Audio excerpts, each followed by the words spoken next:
नमस्कार, स्वागत है आपका न्यूज 18 पर। मैं हूं आपके साथ मेनका चौधरी। वक्त खबर दमदार का और खबरों की शुरुआत करेंगे आज दिन की अभी तक की 4 बड़ी खबरों के साथ। आज एनडीए की राष्ट्रपति उम्मीदवार द्रौपदी मुर्मू ने नामांकन किया। मुर्मू ने संसद भवन में राज्यसभा के सेक्रेटरी जनरल के दफ्तर में नॉमिनेशन फाइल किया। प्रस्तावकों में खुद प्रधानमंत्री नरेंद्र मोदी और बीजेपी अध्यक्ष जेपी नड्डा शामिल थे। दूसरी बड़ी खबर, राष्ट्रपति चुनाव को लेकर समाजवादी पार्टी के सांसदों और विधायकों की एक बैठक हुई जिसमें आजम खान और शिवपाल शामिल नहीं हुए। वहीं आज जुमे की नमाज हुई। पुलिस और प्रशासन के मुस्तैदी के बीच शांतिपूर्ण तरीके से नमाज संपन्न हुई। वहीं आज का दिन अग्निवीरों के नाम भी रहा क्योंकि आज से एयरफोर्स में अग्निवीरों की भर्ती शुरू हो गई है। इन सभी खबरों पर विस्तार से होगी नजर, तो एक एक कर सभी खबरों को जानते हैं। सबसे पहले आपको आगरा की एक खबर दिखाते हैं जहां पर अपार्टमेंट से गिरकर एक महिला की मौत हो गई। हादसे के वक्त का सीसीटीवी वीडियो सामने आया है जिसमें महिला गिरती हुई नजर आ रही है। हालांकि घटना कैसे हुई इसका पता अब तक नहीं चल पाया है। मामला थाना के ताजगंज इलाके का है। तो आगरा से यह खबर, अपार्टमेंट की छत से एक महिला गिरी और कैसे गिरी ये तो साफ नहीं, लेकिन ये वीडियो सामने आया है। ये वीडियो देखिए, 24 तारीख का ये वीडियो जिसमें छत पर एक महिला दिख रही है और वहां से गिरती हुई कैमरे में रिकॉर्ड हुई है ये पूरी घटना। हैरान कर देने वाली ये सीसीटीवी फुटेज है। गिरती हुई महिला नजर आ रही है इसमें आपको। हादसे की वजह क्या है, महिला छत पर क्यों पहुंची थी और छत से हादसे की वजह से वो गिरी या फिर किसी ने धक्का दिया, फिलहाल ये वीडियो एक सामने आया है।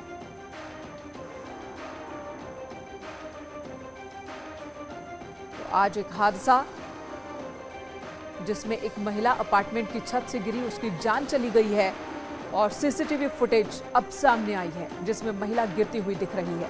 घटना कैसे हुई ये अभी तक साफ नहीं हो पाया है। ताजगंज इलाके में महिला की मौत हुई है। और आज एनडीए की राष्ट्रपति कैंडिडेट द्रौपदी मुर्मू ने संसद में नामांकन दाखिल कर दिया और इस दौरान प्रधानमंत्री नरेंद्र मोदी, गृह मंत्री अमित शाह, तमाम बीजेपी के दिग्गज नेता मौजूद थे। द्रौपदी मुर्मू ने 4 सेट में नॉमिनेशन फाइल किया है। पहले सेट में पीएम मोदी उनके प्रस्तावक हैं, जबकि रक्षा मंत्री राजनाथ सिंह अनुमोदक। दूसरे सेट में बीजेपी अध्यक्ष जेपी नड्डा, यूपी के मुख्यमंत्री योगी आदित्यनाथ, उत्तराखंड के सीएम पुष्कर सिंह धामी प्रस्तावक हैं। इन दोनों ही सेटों में 120 नाम हैं जिनमें 60 प्रस्तावक और 60 अनुमोदक। वहीं तीसरे सेट में हिमाचल और हरियाणा के विधायक प्रस्तावक और अनुमोदक हैं, जबकि चौथे सेट में गुजरात के सभी विधायक प्रस्तावक हैं। राष्ट्रपति के लिए वोटिंग 18 जुलाई को होगी जिसके नतीजे 21 जुलाई को घोषित किए जाएंगे। आपको बता दें, रामनाथ कोविंद का कार्यकाल 24 जुलाई को समाप्त हो रहा है।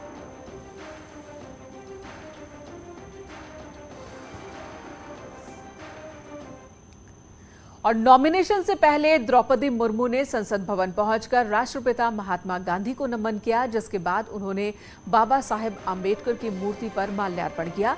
फिर उन्होंने बिरसा मुंडा को नमन किया और फिर नॉमिनेशन फाइल करने पहुंची।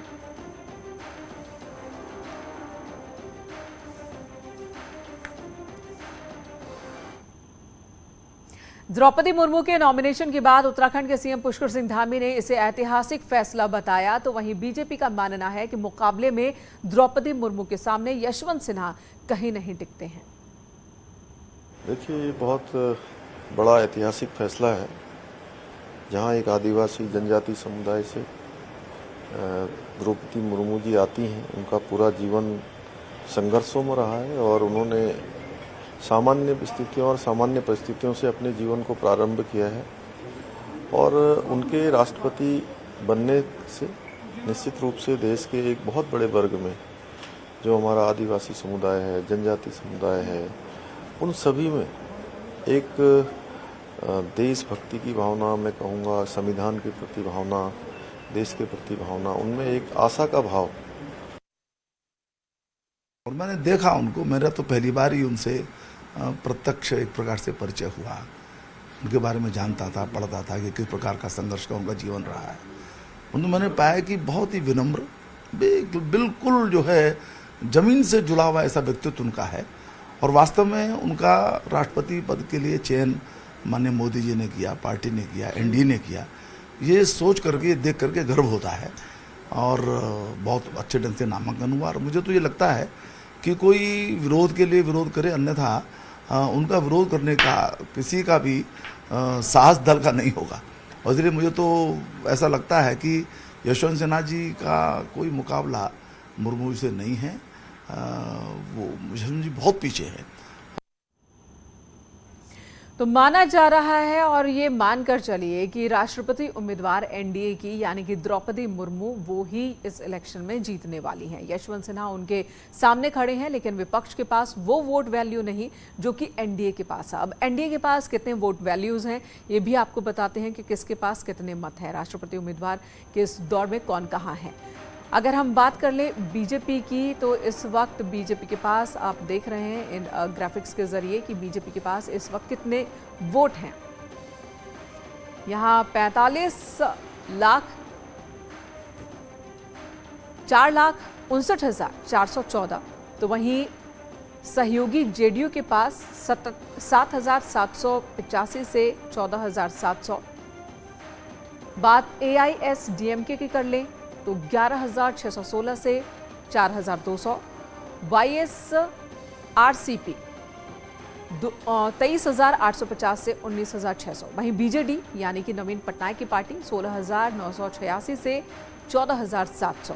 तो कुल वोट जो वोट वैल्यू है 5,72,851 इस वक्त एनडीए के पास, और ये जीत के लिए जो आंकड़ा है उससे कहीं ज्यादा है।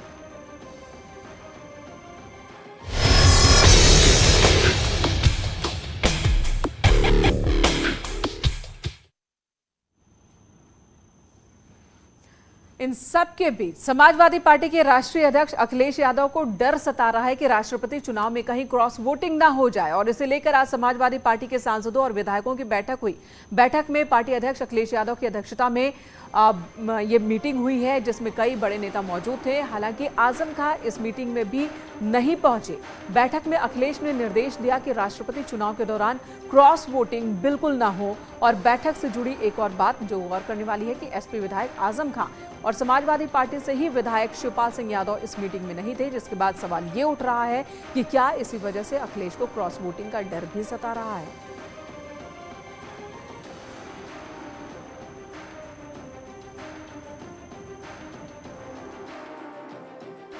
माननीय राष्ट्रीय अध्यक्ष जी श्री अखिलेश जी ने इस बैठक को आहूत किया था, जिस बैठक में प्रोफेसर राम गोपाल जी और करीब करीब सभी विधायक और सांसद मौजूद थे, और उनकी मौजूदगी में 50-50 सेट पर दस्तखत कराया गया और एक रणनीति तय की गई। और ये बहुत अच्छा प्रयास है विपक्ष की एकजुटता का। ये समाजवादियों का इतिहास है, कभी कोई क्रॉस वोटिंग नहीं किया गया है, क्रॉस वोटिंग नहीं हुआ है, और भाजपा के लोग तो हमेशा किए हैं। तो भाजपा अपना बचावें, समाजवादी पार्टी में कोई क्रॉस नहीं, सारे एकजुट हैं। माननीय राष्ट्रीय अध्यक्ष अखिलेश यादव जी के नेतृत्व में उनका जो फैसला है उस पर 100% हम लोग मान कर रहे हैं। इधर गुजरात के केवड़िया में राज्यों के खेल मंत्रियों का सम्मेलन हो रहा है, जिसमें केंद्रीय खेल मंत्री अनुराग ठाकुर ने बड़ा ऐलान किया। सम्मेलन में खेलो इंडिया यूथ और खेलो इंडिया स्कूल के बाद खेलो इंडिया आदिवासी खेलों का प्रस्ताव लाया गया। बैठक में मौजूद सभी राज्यों ने इस प्रस्ताव का समर्थन भी किया। आज ही आदिवासी वर्ग से आने वाली द्रौपदी मुर्मू ने राष्ट्रपति पद के लिए नॉमिनेशन किया है, और आज ही खेल मंत्री अनुराग ठाकुर ने खेलो इंडिया आदिवासी गेम्स की शुरुआत करने का ऐलान भी किया।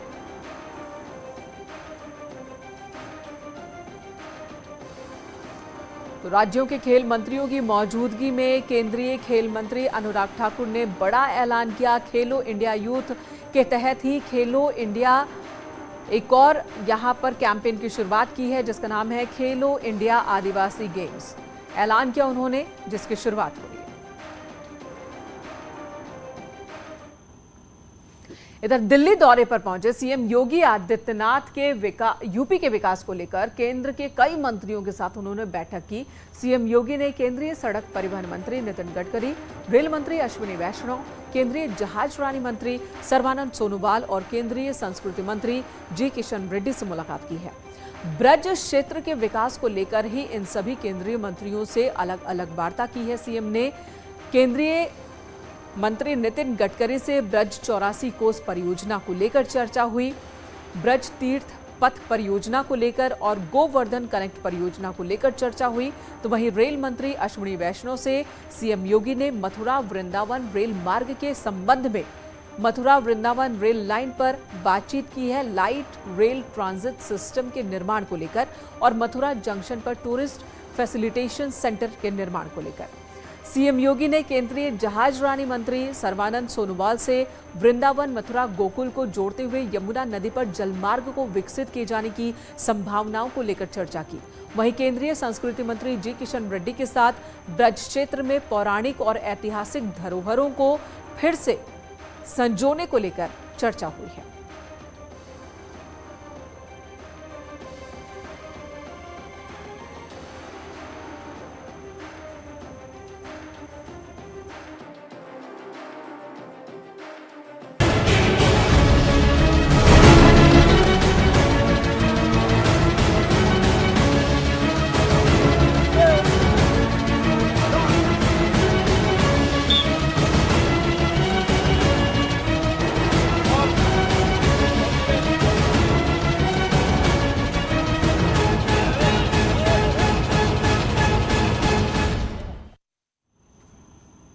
भविष्य के अग्निवीरों को लेकर आज का दिन बहुत ही महत्वपूर्ण है, क्योंकि आज से अग्निपथ योजना के तहत एयरफोर्स में अग्निवीरों की ऑनलाइन भर्ती प्रक्रिया शुरू हो चुकी है।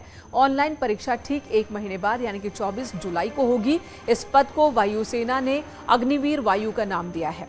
वायुसेना में अग्निपथ योजना के तहत पहली भर्ती प्रक्रिया है। वहीं नेवी में अग्निवीरों की भर्ती प्रक्रिया कल यानी कि 25 जून से शुरू हो रही है, जबकि थल सेना में 1 जुलाई से अग्निवीरों की भर्ती शुरू हो जाएगी।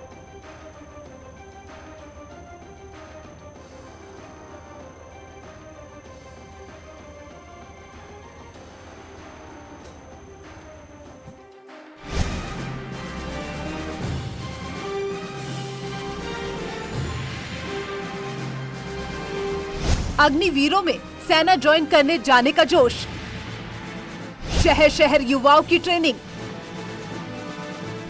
देश सेवा के जज्बे के आगे पैसे मायने नहीं। इंडियन आर्मी में सैनिकों की नई भर्ती प्रक्रिया आज से देश भर में शुरू हो गई है। आज युवा सेना में जाने के इच्छुक अभ्यर्थी ऑनलाइन आवेदन कर रहे हैं, तो यूपी के कई शहरों में सुबह सुबह युवाओं का जोश देखते ही बनता है।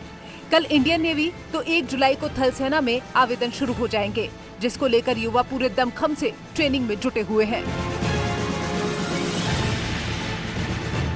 बाराबंकी में युवा अपने शरीर को इतना चुस्त बना लेना चाहते हैं कि जिससे वो हर मुकाबले के लिए तैयार हो सकें। सुबह सुबह कई युवा फिजिकल ट्रेनिंग कर रहे हैं, जिससे अग्निवीर बनकर वो देश सेवा कर सकें। इन युवाओं का कहना है कि देश की सेवा के लिए 4 साल तो क्या 4 दिन के लिए भी जाने को तैयार हैं। देश सेवा की बात है, ये 4 साल की बात है। 4 साल नहीं, मैं 4 दिन के लिए जाऊंगा, और 4 दिन के लिए जाऊंगा। जो 25% भर्ती होंगी वहाँ पक्की होंगी नौकरी, उसमें भी मैं नंबर लाऊंगा अपना। जब मैं 300 में दौड़ सकता हूँ, अपनी पोजीशन बना सकता हूँ, तो मैं 25% भी अपनी पोजीशन बनाऊंगा। वहीं कानपुर में भी युवाओं में उत्साह देखने को मिल रहा है। अग्निपथ योजना को लेकर युवाओं का कहना है कि देश की सेवा के लिए जो भी मौका मिले वो काफी है। फोर्स की तैयारी कर रहा हूँ, एयरफोर्स नेवी। Yes sir. अगर 4 साल का भी मौका आपको दिया जाएगा तो 4 साल के लिए आप एयरफोर्स में जाना चाहेंगे? चाहे मुझे 4 साल मिले, चाहे 40 साल मिले, चाहे 4 महीने मिले, मैं ओनली एयरफोर्स की जॉब करना चाहता हूँ। आप एयरफोर्स की ही जॉब करना चाहते हैं, चाहे जो भी आपको मौका दिया जाए? यस सर, बिल्कुल। वहीं अग्निपथ योजना को लेकर इटावा के युवाओं में उत्साह देखते ही बनता है। सेना में भर्ती होने की चाह रखने वाले कई अभ्यर्थी फिजिकल ट्रेनिंग एकेडमी ज्वाइन कर रहे हैं। इस दौरान युवा अग्निपथ योजना का समर्थन भी कर रहे हैं। युवाओं का कहना है कि देश सेवा के जज्बे के आगे पैसे कभी मायने नहीं रखते। सरकार की स्कीम सर ठीक है, अधिक से अधिक बच्चों को मौका मिलेगा। 25% परमानेंट भी कर रहे हैं और 12 लाख का अपना ये रिफंड भी है। वो सब स्कीम अच्छा है। टीओडी अगर सरकार ने लागू किया है तो कुछ तो होगा ही, उन्होंने कुछ सोचकर ही की होगी। मुझे इससे कोई दिक्कत नहीं है, सभी को मौका मिलेगा। मुझे भी जाना है, भर्ती वैसे भी आई नहीं है। अभी आई है तो सबको मौका मिल जाएगा। लोग भ्रमित हैं, अभी कह रहे हैं कि ये 25% लेंगे, बाकी 21 साल पर रिटायरमेंट कर देंगे। तो रिटायर ये 100% थोड़ी ना लगेगा सर। भर्ती देखने जाते हैं बच्चे तो क्या 100 बच्चे गए तो 100 थोड़ी ना लग जाते, उसमें 75% वापस भी आते हैं।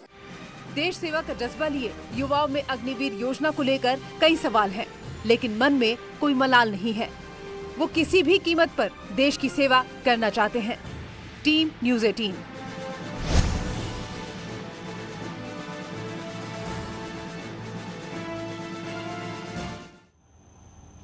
इधर कानपुर में ऑल इंडिया सुन्नी उलेमा काउंसिल ने मुस्लिम युवाओं से अपील की है कि अग्निवीर बनकर देश की सेनाओं में अपनी वीरता दिखाएं। और काउंसिल का मानना है कि सेना में भर्ती होने पर युवाओं में अनुशासन खुद ब खुद आ जाएगा।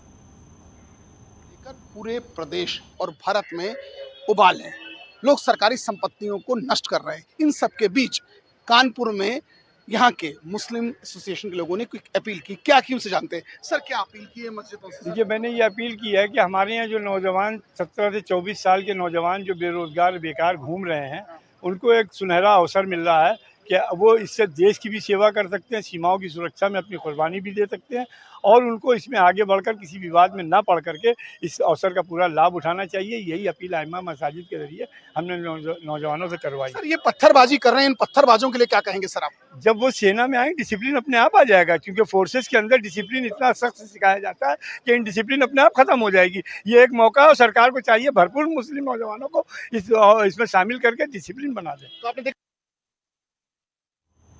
अगर आपको भी अग्निवीर बनना है, अगर आपको वायुसेना या फिर आपको नेवी में जाना है अग्निपथ योजना के तहत, तो कैसे आवेदन करना है ये अब आपको बता देते हैं। सबसे पहले बात वायुसेना की ही कर लेते हैं। इसके लिए आपको अग्निपथवायु.cd.ac.ni पर आपको आवेदन करना होगा, बेसिक डिटेल्स अपनी डालनी होगी और रजिस्ट्रेशन करना होगा।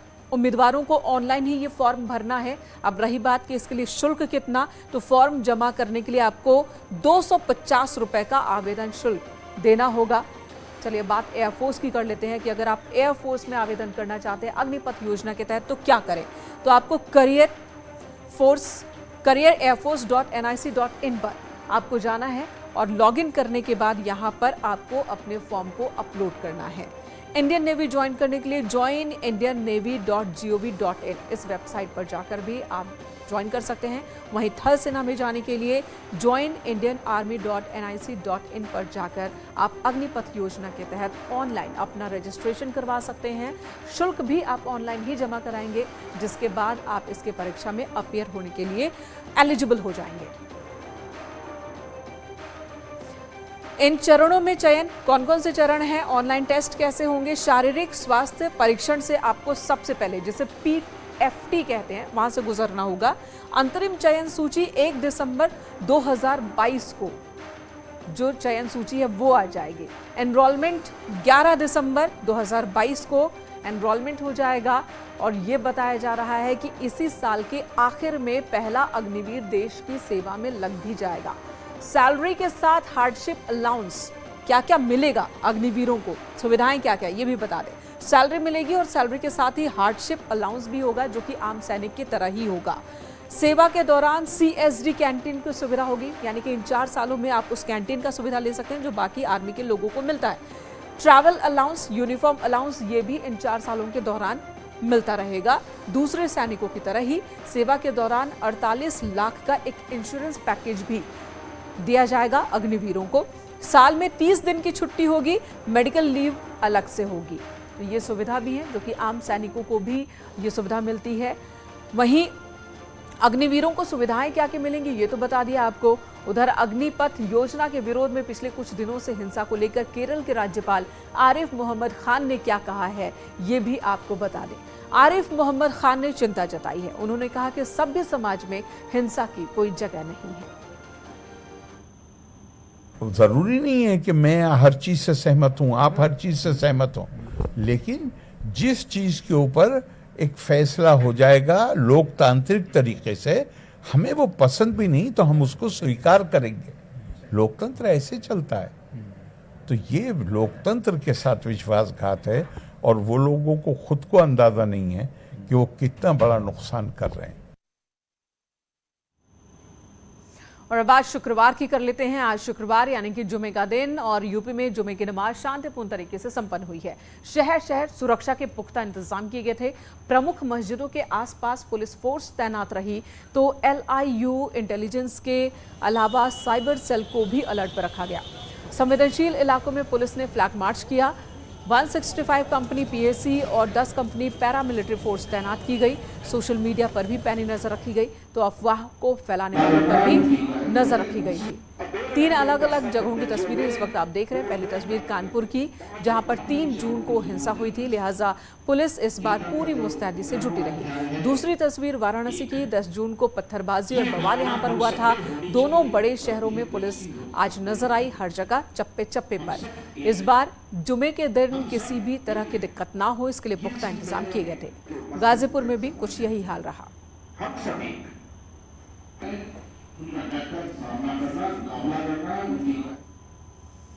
यहाँ रुकेंगे एक छोटे से ब्रेक के लिए। खबरों का सिलसिला न्यूज़ 18 पर जारी है।